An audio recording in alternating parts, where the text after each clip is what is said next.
There I am. Oh, there you are, back for your third show, Mr. Chris Nelson. That's the intro right there. What That's more do it. we have to say? Three-time world champion, three-time interviewed on the GP Productions podcast. Thank you. Yeah. See, I think I Look, even man, said it you we right. were talking. You did. We were talking a little bit earlier, and you were saying you were watching the Marty Jannetty Dark Side of the Ring last night. So you were telling me something interesting. We may as well start there while it's topical. Well, yeah, while it's topical, I mean, see, and that's the thing. Had I not seen that, I would not have remembered this entire thing. Marty and I were pretty good friends for about a year stretch. And he was living in Tampa. He was working a lot of indie shows. So I was working with him a lot. I was partying with him a lot.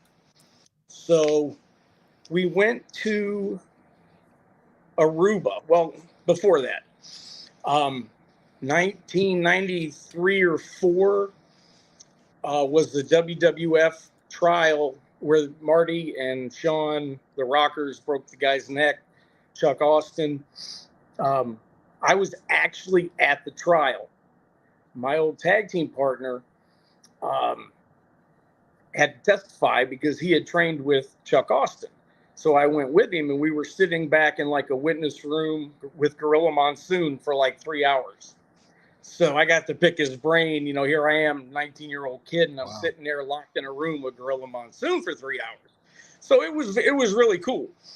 Um, that was the day that Shawn Michaels testified, and I'll never forget this because he got done testifying, and there was like a window you could see us and we could see him. And as he passed me and my partner Dennis and Gorilla, he went and kept on going. So I guess he was happy that they didn't want anything to do, so he shot us all a bird, and that was the end of that. But I was there, and that's where Marty Jannetty comes in. I was there.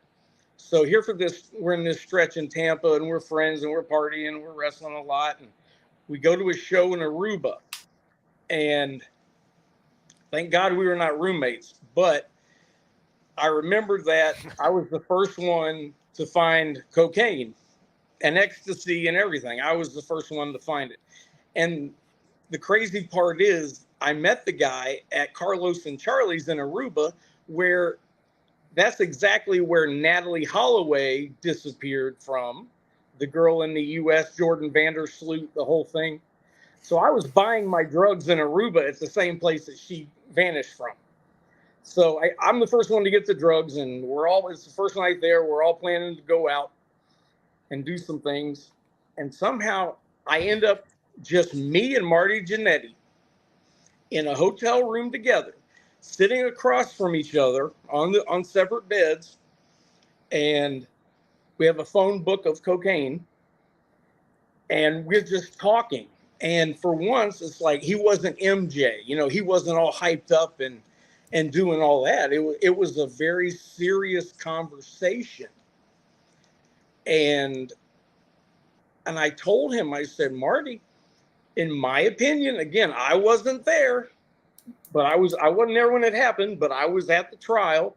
I saw the video, which they didn't have released at the time. I saw the still boards that they had that the lawyers made with the pictures of it. I said, I saw all that, and it wasn't your fault, Marty. It wasn't your fault. The guy did not take the bump properly. Period. I mean, it sucks. He's a great guy, Chuck Austin. It. I met him once or twice, but it was just the fact that he just had not been wrestling enough, wasn't wrestling long enough. But that was what they did. WWF back then, late '80s, early '90s, whenever they would get whoever they could, and they would give you that one spot because they needed fresh people to get beat up. So they would give you that one spot, and like I said last time, you were either good or you were bad. You either that was your spot and you never were seen again, or they brought you back. And he just he was one of the ones. He probably would have gone there. They would have beat him up, and he never would have come back again because they would have said, all right, he's really green. Come back in a couple years. Unfortunately, he took a bad bump, and he didn't mean to take a bad bump, obviously. I think he just really wanted to do the best he could, but he just screwed up. But I know Marty, and you could tell a little bit in that episode that he feels like that was his fault. He carries a lot of guilt from that. And, just as a professional wrestler, looking at everything I saw, that's just how I felt. And that's what I told him. I think that it was completely that guy's fault. And I've taken the rocker dropper from Marty, 20 times. And you take your own bump, It's not like a power bomb from Vader where he can put you wherever in the hell he wants to put you. It's very simple. You go face down. It's one of the first bumps you should learn in wrestling training camp. But it probably should have been gone over better. If I were Marty, I would have probably gone over it better just to make sure he was comfortable with it.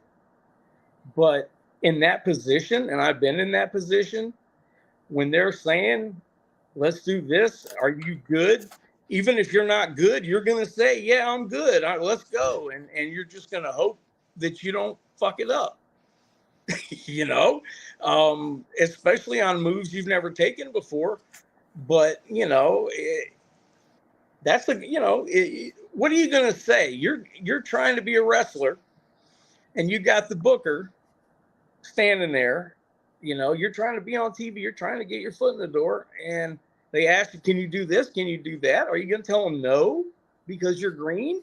Or are you going to say, fuck yeah, I can do it. Fuck yeah, man. Let's do it twice. You're going to say that because you want to come back next week. Mountain Dew for Bob Cook, if he's watching. It's for you, Bob. Love Bob Cook. But, but back to, it's just sad that it happened. But Marty, we had this great conversation in Aruba, and it lasted about 4 hours. And then we hit the club. And all I remember, Marty found the ecstasy. And I just remember watching him. He wasn't Marty, he was MJ, because there's two people. There's Marty and there's MJ. So he was MJ. And it looked like weird pyrotechnics. Like he was running through the club and he had like vapors behind him. And it might have been the drugs. I don't know. But he was dancing with so many different women. Every woman in the bar at Carlos and Charlie's, he was dancing with. Every single one. I'd never seen anything like it. And then about 30 minutes later, I've never seen anything like it because he was getting a blowjob on the dance floor. So, again, might have been the drugs. I don't know. But it was the greatest thing I've ever seen in my life. He did not care. And that was amazing. That was amazing. It was amazing. Just one of those things you're like, wow, I really saw that. But yeah, it really happened. It really happened. God bless him. I have a couple of follow-up questions to the Dark Side of the Ring, Chris, if you may.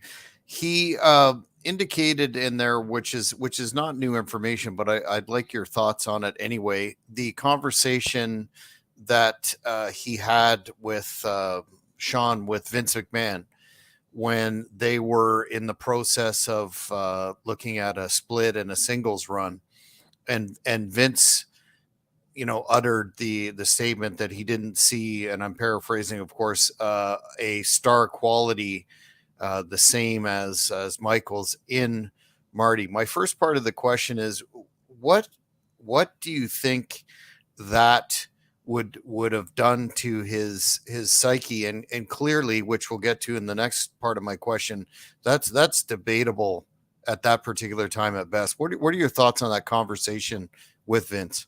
Well, I know exactly what he went through at that point, because it's like, listen, my tag team partner is almost 6'4".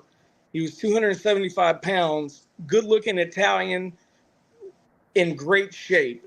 And I was, when we were the NWA World Tag Team Champions, I was about 205 pounds, 5'10", ashy, white, there was, so me, I always felt like I had to do the comedy or something like that because I felt that my partner looked better.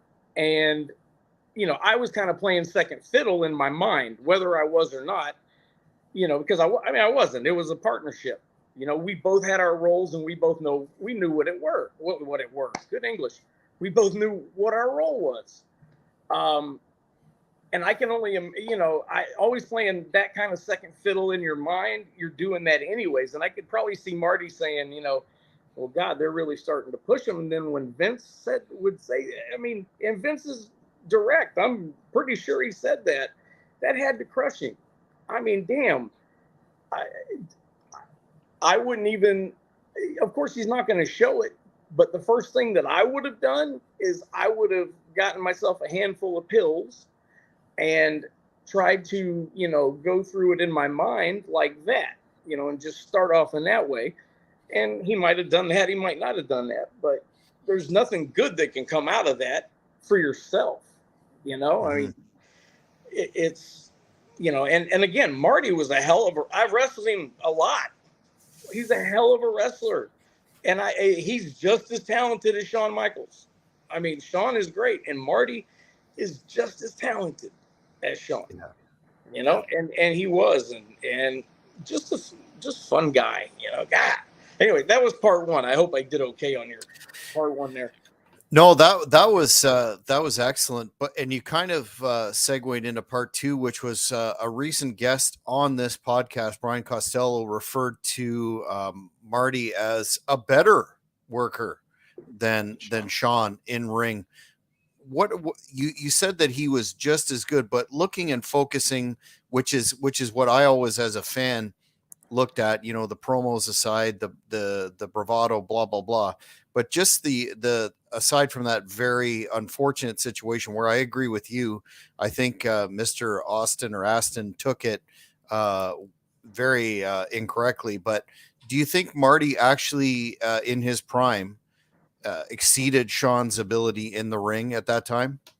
Yes, I do at that time. And I think that Marty definitely exceeded that. But when Shawn started getting that singles push, that put him in a whole different group of matches. You went from being third or fourth or fifth match, on a house show as the Rockers, to being in the main event all the time. So, you're gonna have more opportunities, which makes people are going to pick you as a more of a worker because you've had the bigger opportunities, and they can say, okay, well, Marty's great, but Shawn has done 10 WrestleManias main events, it's like, so yeah, Shawn got a chance to be a better worker than Marty because Shawn was able to go to different positions. But Marty is amazing. And I've always loved Marty. Marty was trained by Ted and Jerry Oates, who also trained Randy Hogan, who trained me. So, we're kind of a distant cousin anyways, myself and Marty. But, yeah, I definitely think, I definitely would have hurt him mentally to hear Vince say that. And Marty probably gave up, mentally. He might have just given up. I don't know. I wish I knew the answer, but that's probably when his intake got bigger, is because he probably just mentally gave up.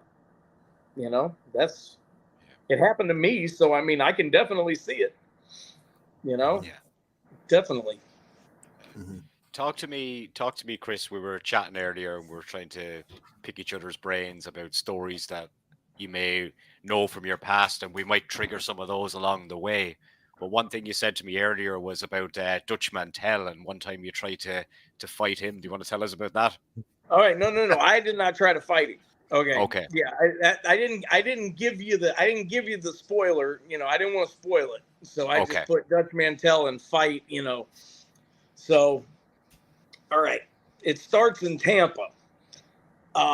There was an independent show in Tampa, and there was about 11 matches on it. And we were told that there was a booker from Puerto Rico in the crowd. Didn't say who, didn't say what, didn't say anything. They just said the Puerto Rico guy's here. So everybody went out there and had 11 matches now. They had crazy matches. It was in a 2-story club. One kid came off of the top of the 2nd story onto a guy through a table. They're trying to do all this stuff to impress the Puerto Rican promoter. Yeah. My match comes out there. I'm about halfway on the card. I'm wrestling my best buddy, Buck Quartermain.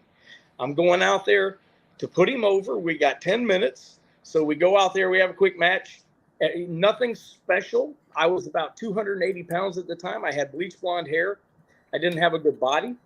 And it was, we still had a hell of a match, but 10 minutes in, and I put him over clean. No big deal. So I went to work the next day, and I got a call, and they said, "Hey, you want to go to Puerto Rico?" I was shocked. And I said, "Well, who wants to take me to Puerto Rico?" "Well, it's Frenchie Martin." So that's who it was that was at the club. So right then I'm thinking, holy crap, that's great. And I'm thinking, but wait, Frenchie, doesn't he work with Carlos? I'm confused. And then I find out it's for another organization, not Carlos. So basically I was going to Puerto Rico to work Outlaw, on Carlos's island. So, that could have been fun right there. So I went, and one night, I asked Frenchie Martin, I said, "Listen, I got to know, you had the best wrestlers in Florida there that night. I had the worst body. I had bleach blonde hair. I'm fat. Why did you pick me? Out of all those 25 other guys with bodies, with everything, why did you pick me?" And he said, "You were the only match in 11 matches that had a clean finish. You're the only one that took a pin that didn't have some kind of bullshit behind it." He said, "I don't need a star. I can make a star." And I went, holy shit. So that was the reason on that. So anyway, fast forward. Now I'm in Puerto Rico. Like I said, a couple days later, we decide that we need to go and restock our Coors Light. So we're walking across the street. Our condo was on the beach, a place called Coral Beach. And you literally walk across the street, and there is a little bodega, whatever store, and we would buy our beer there. And it was crazy because they didn't have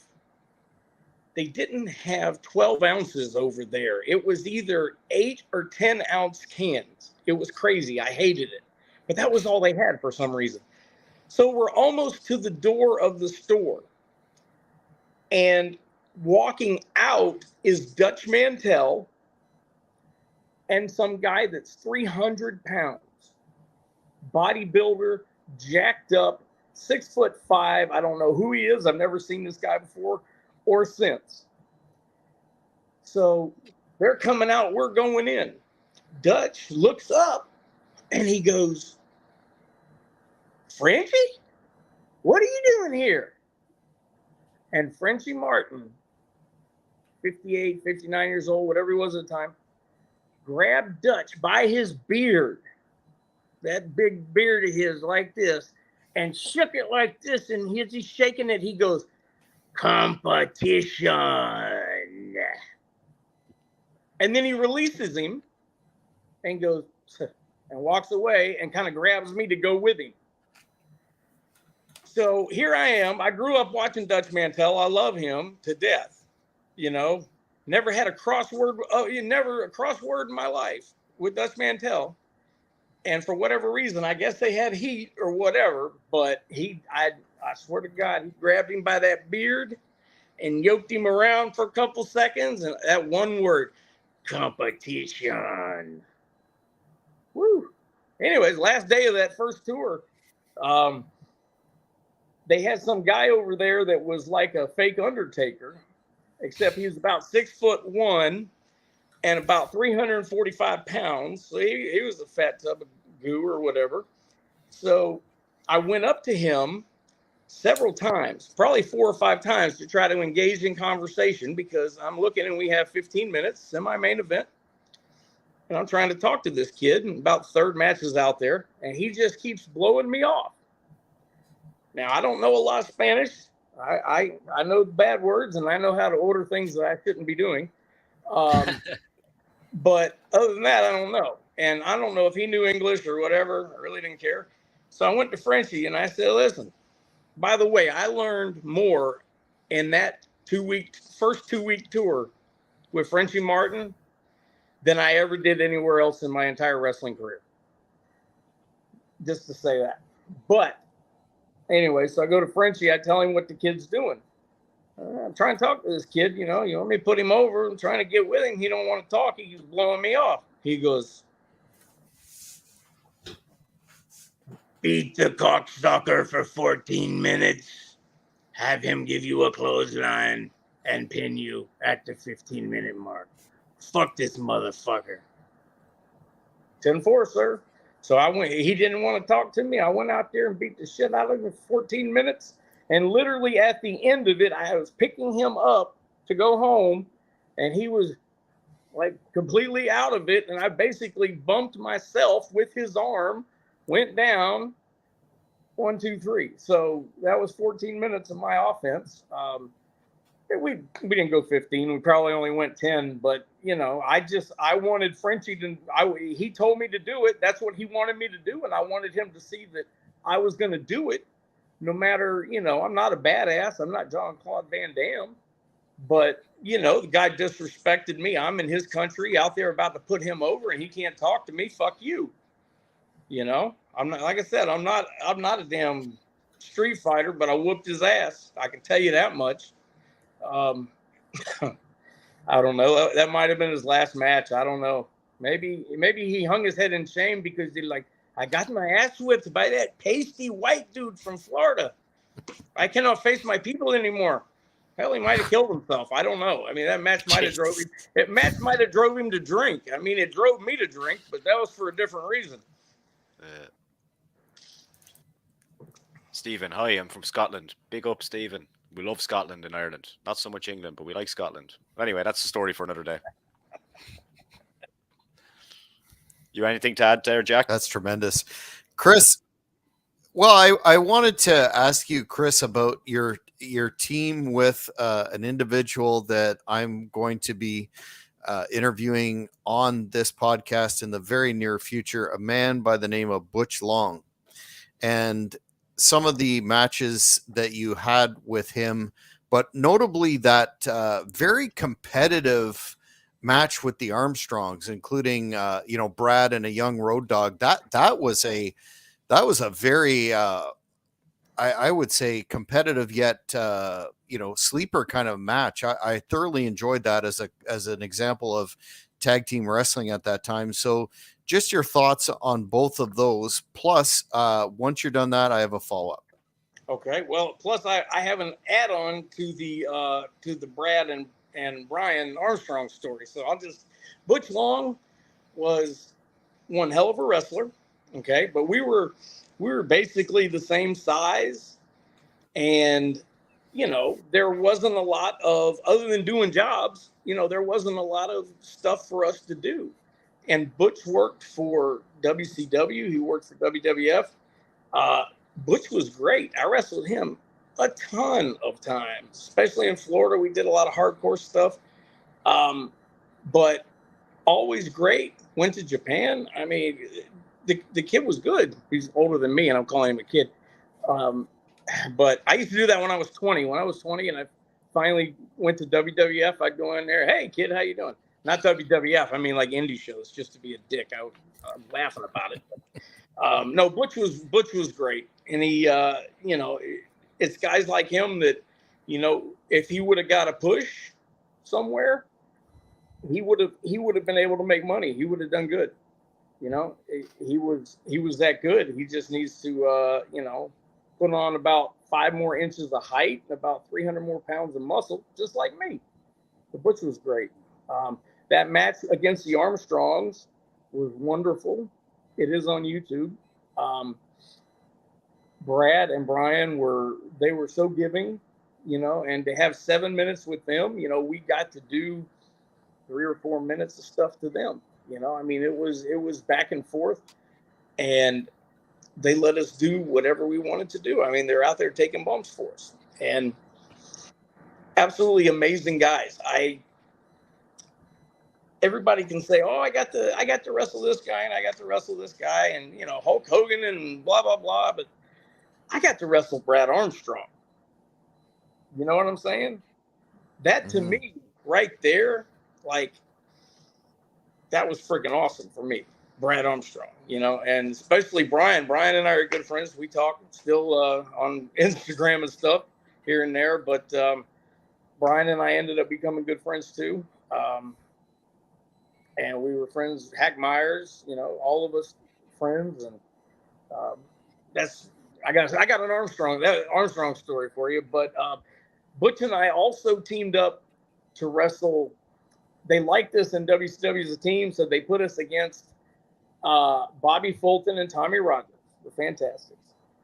And I don't know what happened. I don't remember the spot, but I was right there, and Bobby Fulton was he was too far out or whatever. It was his move, and he wasn't in the right place.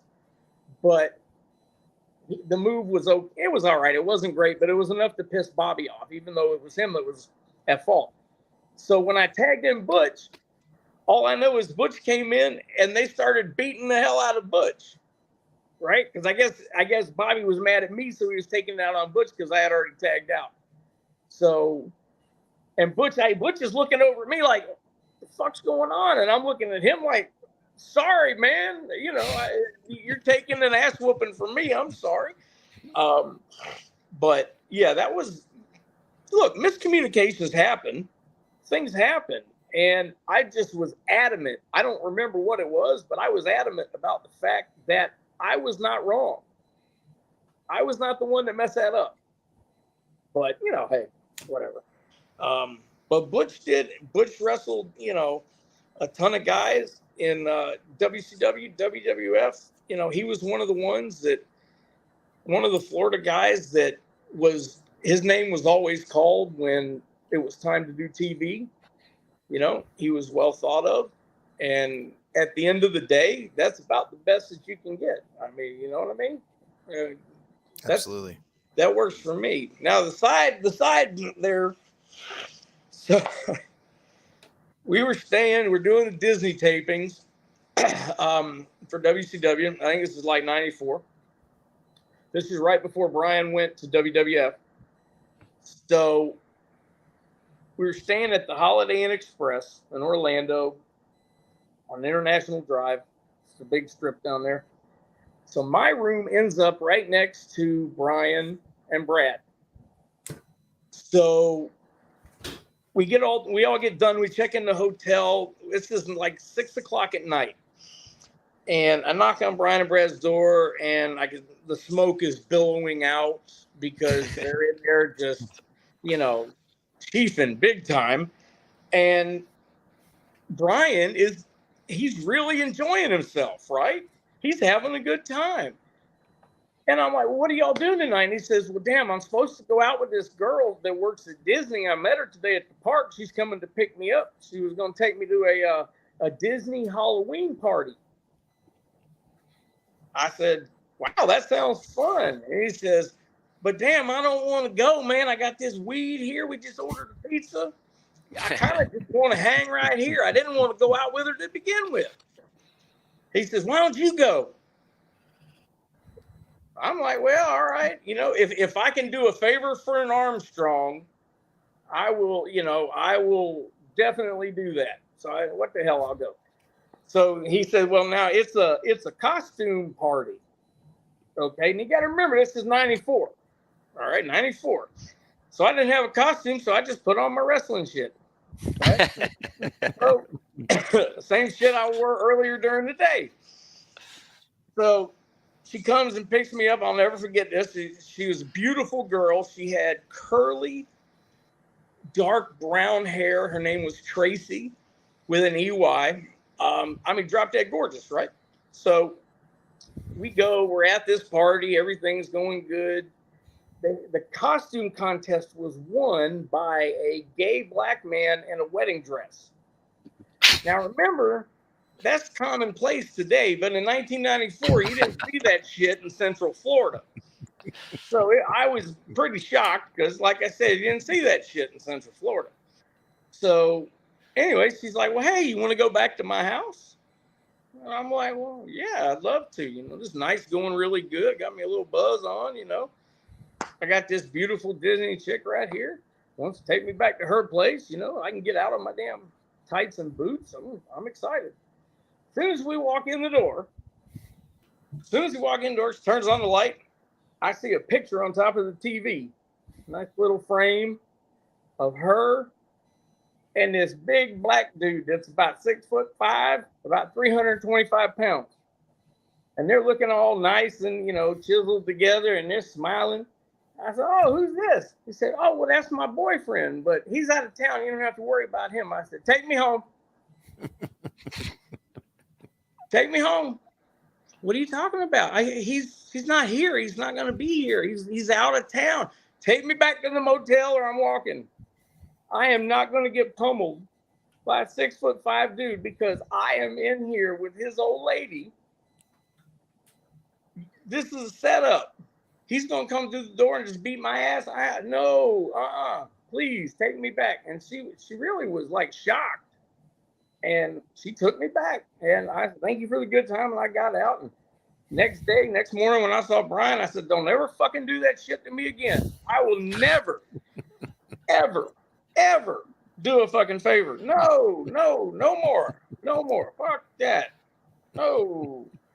But no, it was that's the short version of it. All I can say is earlier, like I said, I'm not Jean-Claude Van Damme. Okay. I mean, I wrestled 3,000 matches, but I'm not a badass.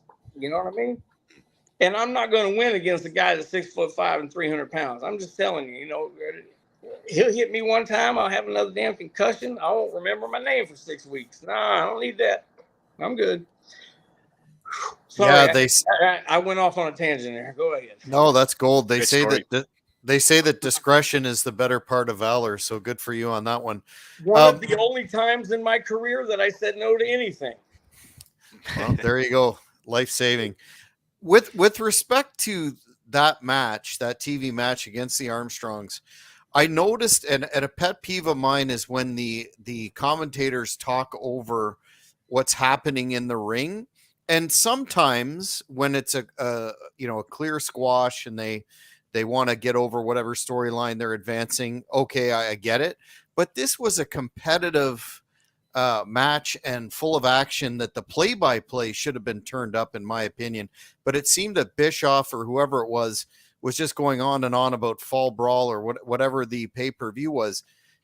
Do you thank goodness they don't do that anymore. But I mean, we don't have much enhancement matches anymore. But what is your thoughts when you have a match like that's very entertaining and competitive, and then you go to watch it post-production and there's all that in there?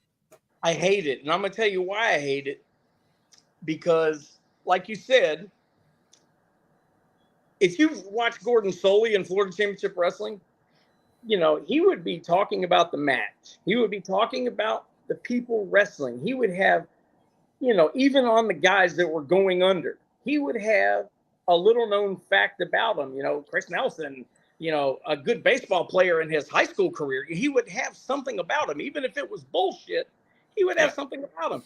So when you're sitting at home, that's how I felt. Listen, when I was a kid, that's how I fell in love with Jimmy Backlund, Jimmy Del Rey, because he would go out there and he would take all of these crazy bumps, and Gordon Solie would just put him over as he's the most courageous man in the world to get back in the ring again this week with Kevin Sullivan. And it made me love him because Gordon Solie made me love him. If you're talking about the goddamn pay-per-view, you know what I'm saying? Yes. I wrestled 8 minutes against Crash Holly. All right. And the only thing they said, and of that 8 minutes, half of it was for me and half of it was for Crash. And I had him down. I had him to 2 3/4. I mean, it was a good match. They didn't say one word about anything about that match until the end. And he goes, hard fought victory for Crash Holly. And that was it. It's like, you had this good match. One of your guys is getting beat up. I'm yelling at the fans. You know, it's like, it drives me crazy.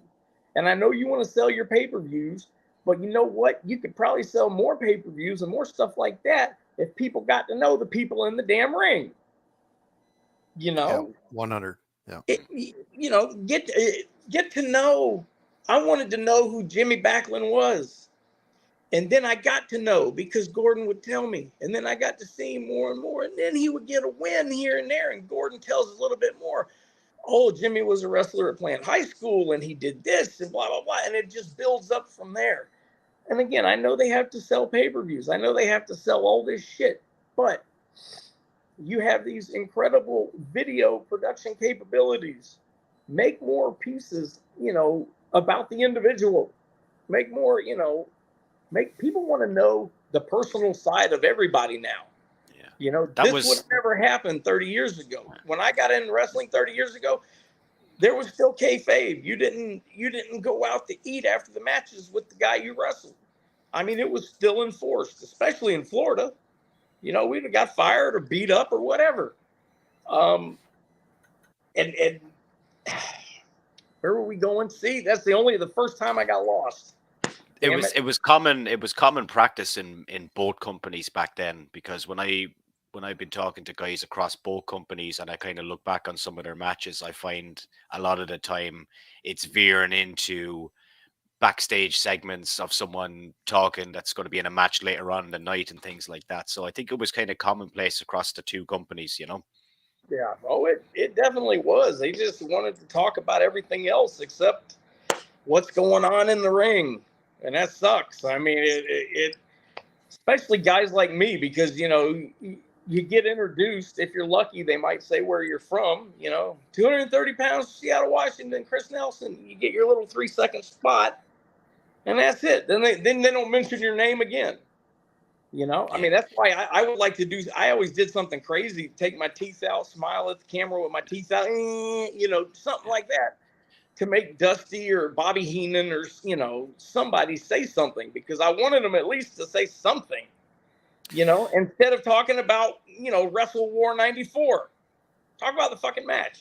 Sorry. Well, and I think it was counterintuitive. I know they're trying to push whatever they're trying to push at the time, but as a fan, I enjoyed the play-by-play, and I thought that I can remember thinking as a fan, boy, this is really monotonous. And what did I do? Change the channel, because they weren't calling what was happening in the ring a lot of the time. And especially if it's not just a straight, you know, 1 minute deal where Vader crushes someone, but a competitive contest like you guys had with the Armstrongs. Yeah, you know, and today they have, you know, these long entrances for people, and it just, you know, the spectacle is great, but again, I want the personal story. I want to know more about them. I want to, you know, why should I pay $60 for my ticket, $60 for my fat wife's ticket, $60 for my snot-nosed kids' tickets, all right, $20 for a fucking program, okay, $8 for a fucking 50-cent hot dog, $12 for a goddamn 6-ounce Coca-Cola, all right? My daughter done pissed herself. You know what I'm saying? I have to deal with all this shit to come to your show, but for who? Who am I coming there to see? Who am I coming, you know, because, you know, I don't know anybody. You know, you'd rather come out there and talk about bullshit instead of doing something about a character, so I can say, wow, damn, I really connect with that person. Because you know what? Back in the day, people wanted to connect to Billy Jack Haynes. Man, he was just a regular dude, man. You know, you would say, man, I'm going to see him at the bar, you know, later tonight. That's Billy Jack, you know. You wanted to connect with him. You wanted to connect with Dusty Rhodes. You know, people are trying to connect to Cody, you know, and it's there. It's freaking there. And I don't want to see him blow it. Not Cody, WWE. You know, I want him to, you know, they need He to really, do as many of those pieces on him as they can, because it just, yeah. it makes the people, you know, love him more.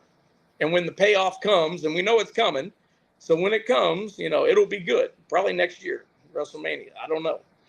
But, you know, that's what the people want. People want to connect. You know, when you see a wrestler getting beat up and you cry because you love them that much, that's powerful. That's powerful. That sells tickets. You want that connection. And I don't get the connection when I watch it. I don't get the connection. And people tell me all the time the same exact thing. People ask me, do you watch wrestling these days? No, I don't. And people, and they say, well, I quit watching it too, because it's just not the same. It's not like it was. I mean, you know, I didn't mean to go on my soapbox again, but I mean, these are real problems. These guys are trying to maintain a business. They're WWE selling, you know, and Tony Khan's trying to build his business up. And these are things that need to be done, you know, in my opinion. And it's, to me, that's a major thing. You know, everything can go better by investing more in your talent, letting people in, let people connect, let people feel it, make people cry. When The Undertaker lost his streak and people cried, you know, once they realized that was real. And both companies have that ability to do that. They just need to do it, you know. And WWE is doing it right now with the Bloodline. I don't watch it, but I hear about it, you know. I hear about it. And all I hear about on AEW right now is, you know, I don't know, people I've never heard of. That's what it is. Every week they've got somebody new that I've never heard of. And I quit watching it because I just, you know, it's like, I don't know. I'm not a writer anymore. I don't do any of that shit anymore. So I just enjoy sitting at home. Chris, do you have any memories on working with the late Brian Christopher and Scotty 2 Hotty when they were in Too Cool? And Scotty is still wrestling. Scotty like wrestles over here in Ireland like 2 or 3 times a year. He's doing a big, massive European tour, I think, in November. Like, he's still wrestling on a consistent basis, which is crazy as well, isn't it?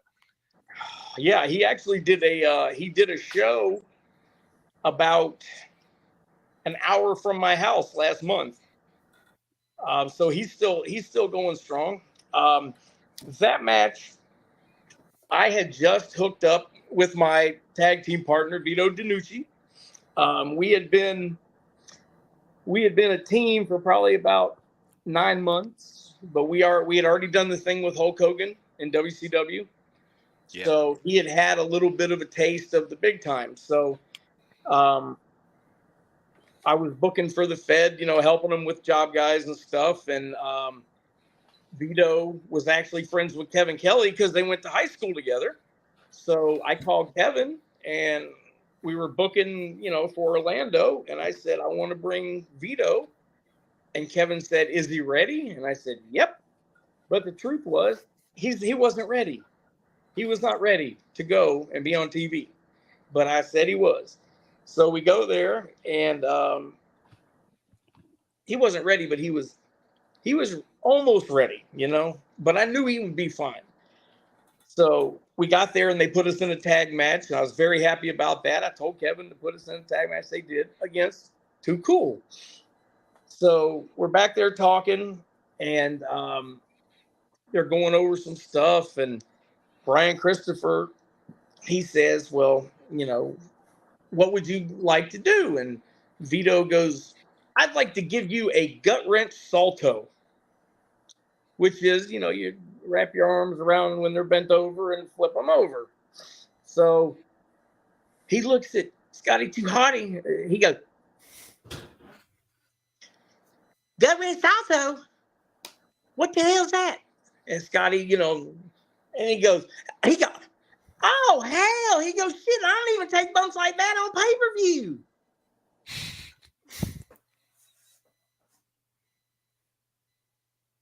And I'm like, well, you can't blame me for trying. I mean, you know, shit. I mean, but that's the biggest joke between my partner and myself. You know, it just, you know, like, hey, I went out today and mowed the yard. Mowed the yard? Well, shit, I don't do that on pay-per-view. I mean, you know, you can insert stupidity anywhere. And you know, when you're on the road with someone like 25 days a month, I mean, you get to know a lot about them. But no, but the match was good. He did a very good job. He took the worm, he took the pin, and that was good. You know, and no problems working with him. I think it's funny with that, you know, with that whole pay-per-view thing. I think he just ended up, yeah, he took a clothesline and we just put a little heat on him.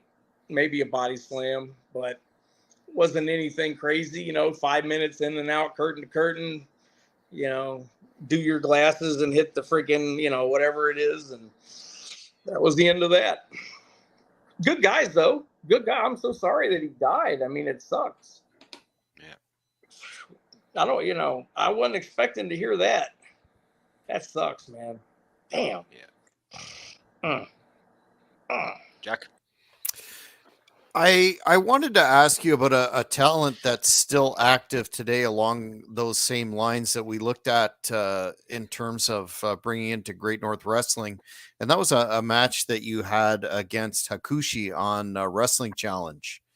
Do you given that man's technical skill, high flying, et cetera, how did you approach that, and can you walk us through how that match came together? I recently saw that one too, and was impressed with the you know, just how entertaining it was. Well, and it was, thank you very much for that. It was hard to work out because he didn't speak any English, and Shinja, I think, was what they called his manager.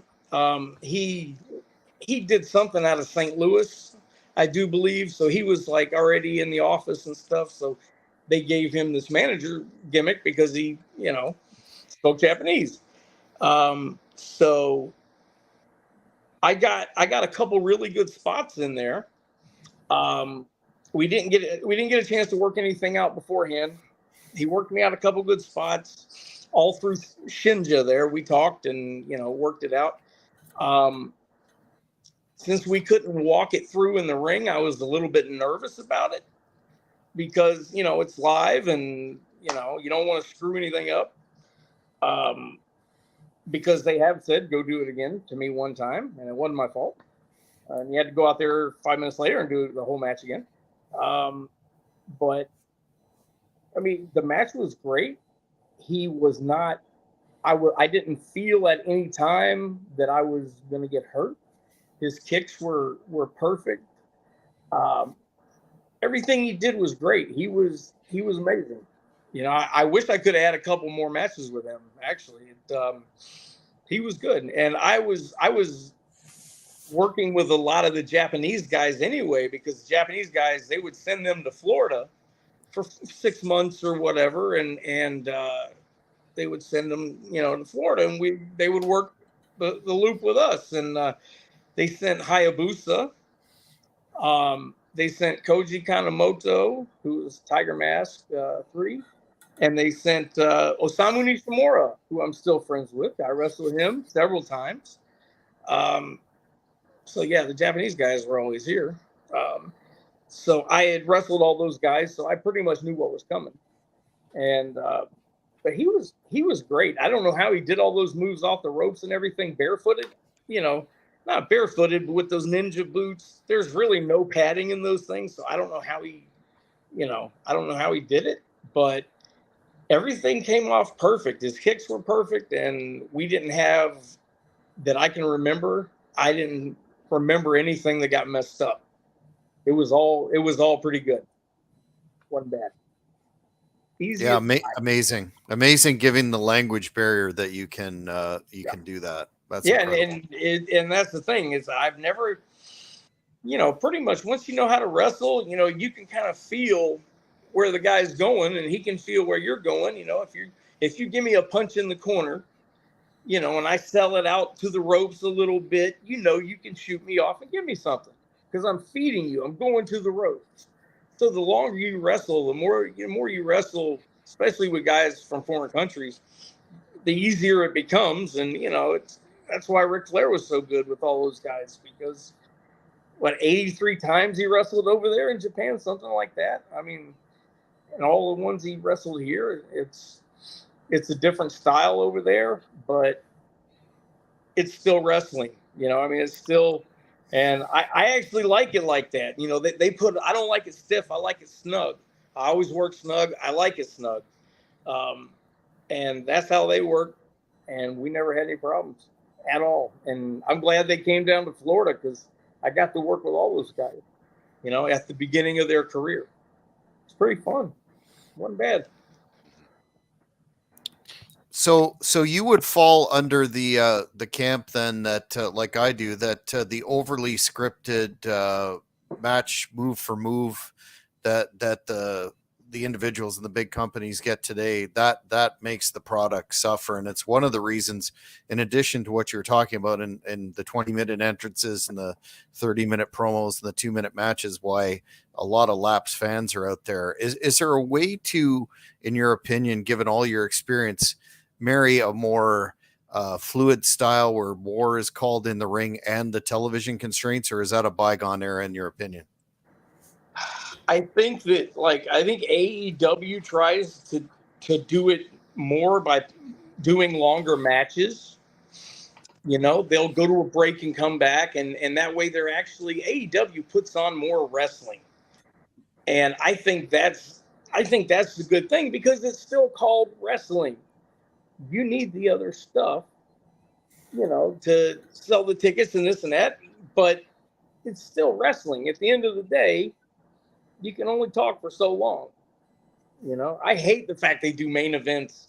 The main event of Monday Night Raw is talking, but they've been doing that for 20 years, and people are just like, no big deal. What was the question again? Just in terms of the overly scripted move for move matches, the brief matches, and that more fluid style that we grew up on, that made us fans of the in-ring product to begin with, if there's a way to reconcile those two in the TV product era. Yes, you need to go back to what WCW did when they would do the Disney tapings. They would have 4 or 5 good matches. Okay. My first match with Eddie Guerrero, 7 minutes. We didn't call anything except the finish, and it was great. It was wrestling. If they could actually do that, people want to actually see freaking wrestling. So instead of doing 5 promo skits and 3 matches, do 5 matches and 3 promo skits. There is a way to marry it. There is a way to get it back to that. But I think Tony Khan probably thinks that people want to see that crap. And I think people want to see wrestling. Like we grew up, man. Did you want to hear Rick and Dusty talk to each other for an hour, even though it would be entertaining? Would you rather see them go out there and wrestle each other, or talk to each other for an hour? Because if they're just talking, they're doing 15 minutes, I'm going to be falling asleep. Because what else could you say? But by God, if they go out there and wrestle for an hour, you're going home happy. And you're going to go home, you're going to hit your little brother, and God damn, that was a good match. Because you know what? That used to be me. That's what made me fall in love with it. Yeah. Is because I could go to Great American Bash and I could see Dusty and Flair go an hour at the Lakeland Civic Center. And I could see all of these guys that I ended up getting to wrestle, and, who made me fall in love with it.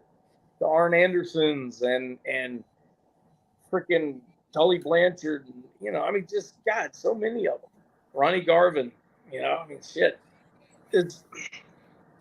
There is a way to do it, and they need to do it, because, and AEW, I think, is doing it more because they're coming back to more wrestling. When they let Bryan Danielson and CM Punk go out there and do a 20-minute match, and people are into it, God, that's freaking great. Why do they not use FTR better? Those guys are amazing. I was a tag team guy. Those guys are amazing. Absolutely amazing. But You know what the difference is between them and a lot of these new tag teams today? They grew up loving the business. These new kids today, most of them have no clue what wrestling is or who, they don't know who freaking Blackjack Mulligan was. But you know what? If you're going to do this job, if you're going to be in this business, by God, you better know who Blackjack Mulligan is. And you better know a whole hell of a lot about him. Because that's your fucking job. To be a sponge. To learn from these guys. That's where you learned everything, was in the car. You learned everything in the car. And now everyone takes their own car today. And they got their headphones in and they're fucking Bluetooth and they're chirping and fucking driving down the road doing all that shit. When they should be talking, when they should be sitting there fucking talking. Yeah. Talking, even if it's bullshit, just talking about it. Because you know what? Talking about bullshit gets you into the real shit. It gets you into the, damn, man, let me tell you about this one time in, Lafayette, Louisiana. And then that's how it gets going. That's where you learn. And then, when you're passing a little herb around, that's when it even loosens up a little bit more, But, you don't have to do the herb, for God's sake. Go ask the veterans what you could do to improve yourself. Look at AEW. You have all of those guys in there. All of these guys that are so successful 20 years ago. These are guys at the top of the game, and nobody talks to them. Nobody talks to Jake Roberts. I heard him say that. Nobody talks to me. I would be beaten down the door, But that's the new business, and that's the way it is. They're more worried about acting, in my opinion, than having love for the business, having love. It used to be a thing of pride. You would say, by God, I wrestle for WWF. I'm a wrestler. I'm a wrestler. I'm not a sports entertainer. Now it's more of a casting thing, It's a celebrity kind of thing now, really, isn't it, as well? Exactly. And it just, I don't know. I hate to see people get all this success in the business that don't appreciate the business, that don't appreciate the people that came before them, that, got stabbed and got shot at and had to replace tires every damn week. You know what I'm saying? Those guys, paved the way, making 50, 75, $100 a night. So you can go make your $5,000 a week. And by God, you need to pay him some fucking respect. Yeah. There's guys even like, he's done well since he came in there, Logan Paul, into WWE, but he's just used it as an exposure stepping stone. But you know what? The difference, I agree with you 100%, but he actually knows the business and he actually was a fan of it and actually grew up in it. So even though he is trying to make his career go to the next level, isn't that what everyone's trying to do? Yep. Doesn't everyone want to go to the next level? The difference being, though, those that get into professional wrestling to be TV stars and not to be wrestlers. I agree with you. I think Logan Paul does love the business and have an appreciation for it, but it's the ones that just think this is going to lead me to a sitcom that aren't. Yes, and they're more worried about reels and headshots and this and that. And, listen, yes, I understand the business has always been full of people that were actors or had failed at some other thing and, didn't give two shits about the actual wrestling. But look at all the ones that did. Lou Thez, you know what I'm saying? Yeah. Even Gorgeous George. Gorgeous George was a wrestler before he was a gimmick. Gorgeous George will whoop your ass. Then he became all frilly and everything like that. But I mean, they were real wrestlers, and they paid in this business by their blood. Their blood made their money, and I think that the business needs to be respected. Period. Yeah. for all time. As long as there's a business, it needs to be respected. Yep. And I think that's kind of a nice way to close out our hour-long show today. I was going to surprise you. I had a great surprise lined up for you, Chris, but unfortunately, the person hasn't showed up. Well, so you know, we may have to do something again. That happened to me the third time I got married. Yeah. So it is what it is. You know, maybe they'll be here on, you know, part 4 if we do one, you know. Yeah, if I get booked. If I get booked. Oh, yeah. We'll do one. The last check for the 2 cent is in the mail. Thank you, because I'm waiting on it. You know, I mean, I don't know what's up with your post office, but this is bullshit. You know, don't make me come over there and get my damn money. Yeah. Stephanie take McMahon was 6 very months. upset. Yeah, it'd take me 6 months to get there, but when I get there, boy, heads are gonna crack. Yeah, Stephanie McMahon's very upset with the headlines, I believe. Whew. You know what? She called me the other day, but I didn't take her call. I'm letting her stew a little bit. Y'all have a good day. And yeah, you too, man. I'm gonna go eat dinner. We'll see y'all later. Excellent, man. Take care, man. Much. All right. Bye-bye. Cheers. Bye-bye. And myself and Jack will be back tomorrow night. And we are talking to John Walters tomorrow night. And he's had a storied career, so I'm looking forward to chatting to him. There's not too much of John on the interweb at the moment, really, in terms of interviews as well. So looking forward to that one. Absolutely. And then you've got a pre-record on Friday, which I won't mention, but it's someone that didn't show up last week, but a few problems, technical issues. He'll hopefully be there. And then on Saturday, the Black Nature Boy, good friend of Chris Nelson's there, Scooter, he's going to be on as well. And he seems like a very interesting character as well.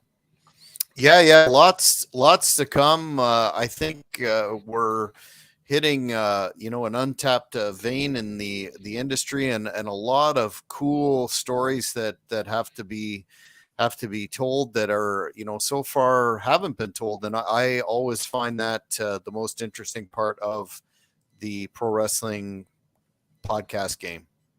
Yeah, and of course, longtime WWE photographer Bill Otten is coming up as well, and Bill doesn't do a lot of shows, so looking forward to having him on. He won't do the camera thing, which is fine. We'll just have kind of maybe an image over him. There was only one other guest that didn't do the camera thing for me before as well. But look, it's better to get them on in any type of vein. I prefer the video thing, being able to see people. But looking forward to that one as well. And look, I'd like to thank you again, man, for your help with everything. And really doesn't go unnoticed.